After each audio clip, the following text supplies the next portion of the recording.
Tad, I myself went through a panic attack on the 14th of June as I was completely cooped up at home, following all the lockdown rules that was prescribed for people. So I was not even aware that I was going to have an attack till I had it, right? So because I was blissfully unaware of everything. So I was thinking that my life is like going normal. And after this June 14th incident, it took me almost 2 weeks of professional help to recover and then come back to what I typically call as normalcy. So how do people avoid such panic attacks? And are there any warning signs that people should be aware of?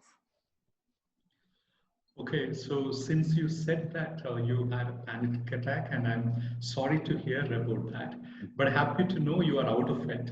Right. And good that you sought professional help. That's a line that was very, alarming to me. Like, very happy to hear that because you sought professional help.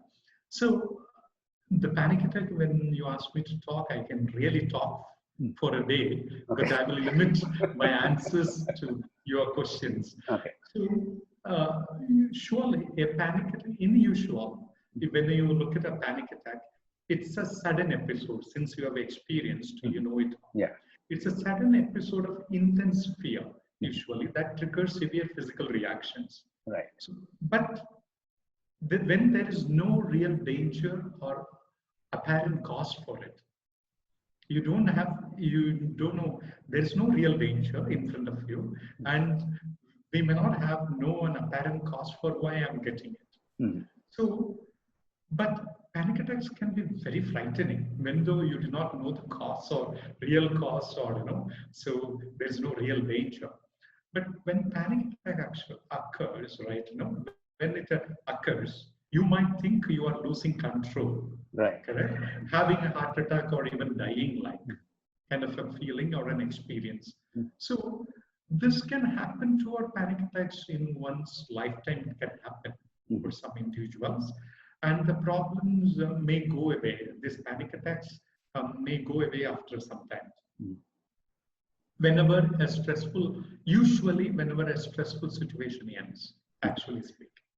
But if you had a recurrent or unexpected panic attacks and spent long periods in constant fear of another attack, or you may have a condition called, then you may have a condition called panic disorder. Okay. Correct? So if that is the case, the first thing you have to do is that whether you can, consult a professional. Correct? So for your question, that since you have had the professional help and you're out of it, so your question was like, there are signs and symptoms of panic attack that you can become aware of. Right. Correct? Yeah. So there are so many signs and symptoms that you can become aware of. So one of the major symptoms that you can become aware of is that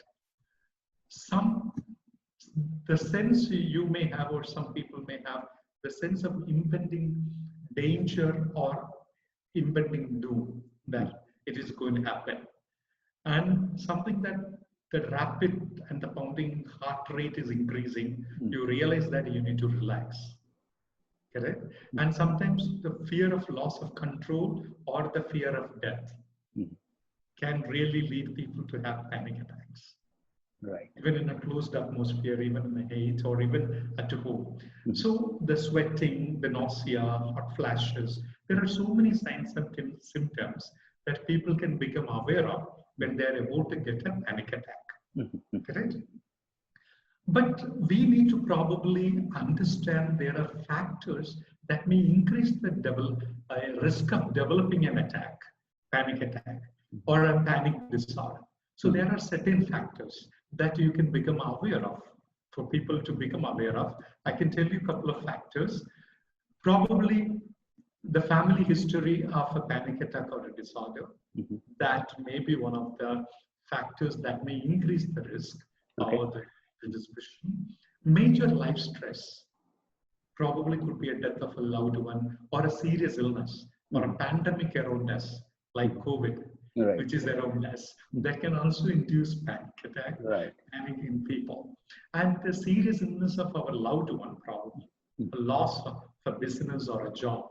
All these factors can induce the panic attack, probably the risk of developing, Okay. or a traumatic experience that you had or family members had that you witnessed that can increase the chance, or the major life changes in one's life, such as a divorce or addition of a baby or additional responsibilities, Right. or the EMIs are increasing over a period, that can give a panic attack to certain people, or a excessive caffeine intake or smoking can also provide that kind of induce, or that can increase the risk of developing a panic attack. So these are the factors that may increase. But your next question was, I remember, was what you can do to prevent, right? Right. Correct? Yeah. So when you ask me what you can do to prevent, there are certain things you can do to prevent the further episode of an attack, because once it has come, I'm not sure we can go back and stop it. Right. It has already come, because it's all on a sudden it comes in. But what you can do is, as soon as possible, as you have done in your case, please help stop them from getting worse or becoming more frequent by getting treated for panic attacks professionally from professionals, mental health professionals. Yeah, and stick to your treatment plan. Second thing I would suggest, because it will help in preventing relapses or worsening the problem. Right. And another thing to do is that get regular physical and mental activity in the sense which plays, because they play a major role in protecting against anxiety. Because anxiety, as you know that, because you had a panic episode, since you have told me, I can understand how the anxiety can drive you crazy during that attacks, right? So that can induce another attack.